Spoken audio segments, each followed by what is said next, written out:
Very, very important slide, and I'm sharing with you the whole strategy, HR strategy or the business strategy of HSBC. This was the whole model which our group CEO Mike Gagan has given to us. We call it in our language 7 plus. He talked about there are 7 plus in HSBC.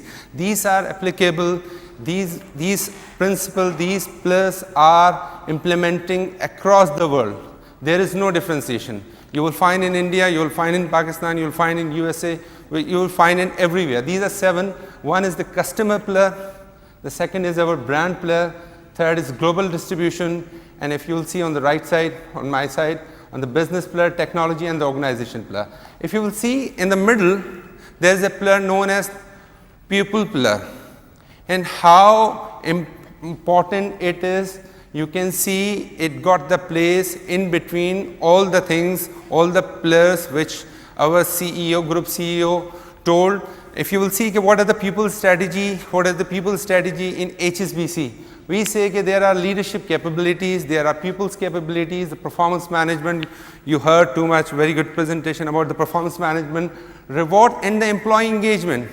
I can tell you, my topic is about employee engagement. Employee engagement is a very, very key initiative, is a very, very key important component for increasing, which employee engagement is related to people, and if people are the part of a culture, pillar and culture definitely trigger the managing for growth, and it will result in the share value.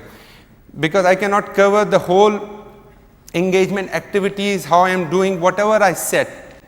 It is not just a management words I have picked from some of the website or the book. We are actually practicing it.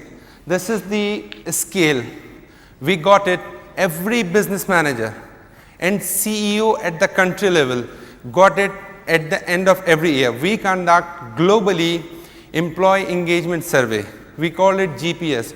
Global People Survey, and we have done it. We have started this year on 30th of June. It will end today and 22nd of July.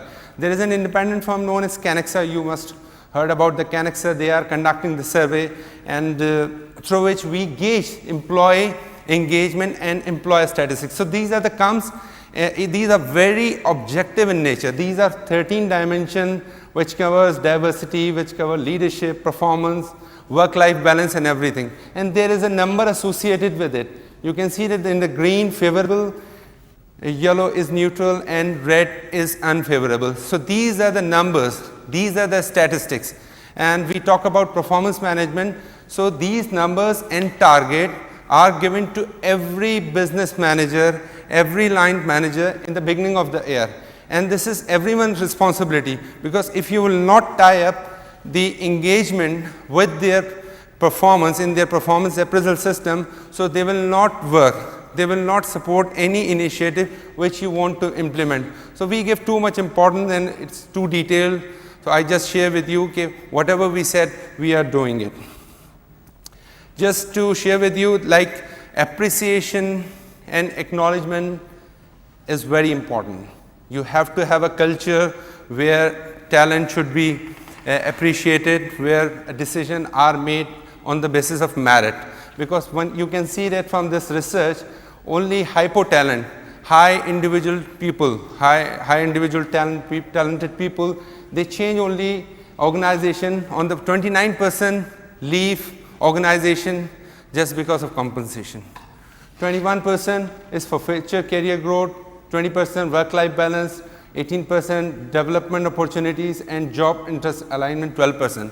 So one can see that reward is not the only criteria, because when you talk to your manager, when you talk to your line manager, they will always talk about money. They will always talk about the pool of money, the increment, like the Peter Drucker said, you have seen yourself, because when you started merit increment, then it will become necessary. Then employee will treat it as a right. They do not treat it as a merit increment, because it is very difficult to implement a culture, to implement a system where you can differentiate between reward, actual reward, which you have to pay if somebody is performing above. Like you said, if somebody is the 15% or the 20% of the population who are your key driver, and if they are performing, then you have to pay them. Otherwise, those who are not performing, then you have to pay normally. So there are certain things, there are certain initiatives, the way of rewarding your people. Like in HSBC, we have introduced, there is a concept we have introduced in 2008, which was new in the market. Then most of the organization have copied it, what we call it broadbanding. What we have done, we have monetized all the things. This was happening in some of the local banks, big local banks, just for the top tier. But for the rest of the organization, they are practicing the same system, where if a manager is entitled for this car and how much of petrol and everything. So we have introduced a system of monetizing everything. So we are paying, we are saying the cash is the king, because those who are at the have a young age, they have their own preferences. Those who are at the middle age, they have their own preferences. So what we have done, we have monetized it. It is difficult to manage the rewards in these current circumstances, because you have a very limited pool, because you have a limited resources. What we have done this year, starting from the top, our CEO has not taken any increment, our CEO has not taken any bonus. Yes, bonus, it was a deferred bonus. So, and the less increment for the top people, because if you will see in the monetary term, because even the 5% for the top people, if you will convert into the rupee amount, it is higher than the 20% at the bottom level. So we have to inculcate a culture, we have to demonstrate this is a tough time, but it is starting from the top.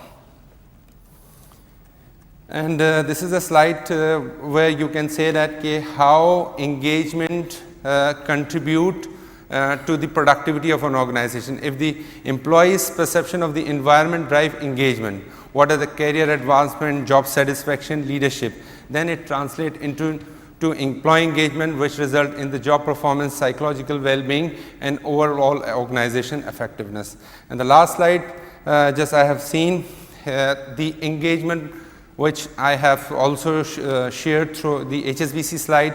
What we are using, the same was definitely, this has come from the management books, from the management research.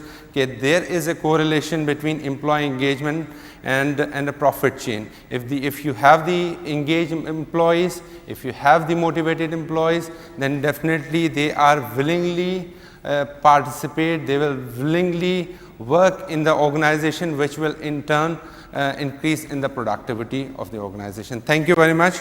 I think I have covered my presentation within the time. Can we have a combined round of applause for all our presenters? That shows our true desire for lunch. Yes. Before we break for the lunch, I would request Dr. Abrar Beg to present mementos to the rest of our speakers. Starting from the top, Mr. Monis Rahman.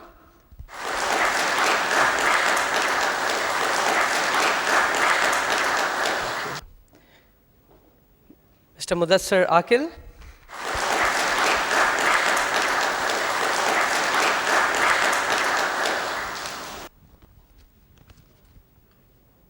Mr. Anjum Fayaz.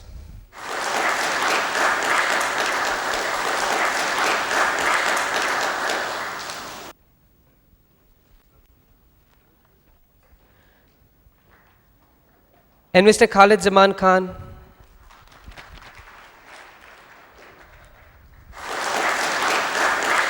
I would now invite Hamza Wasi Hashmi to come on the stage and present a memento to Dr. Abrar Beg.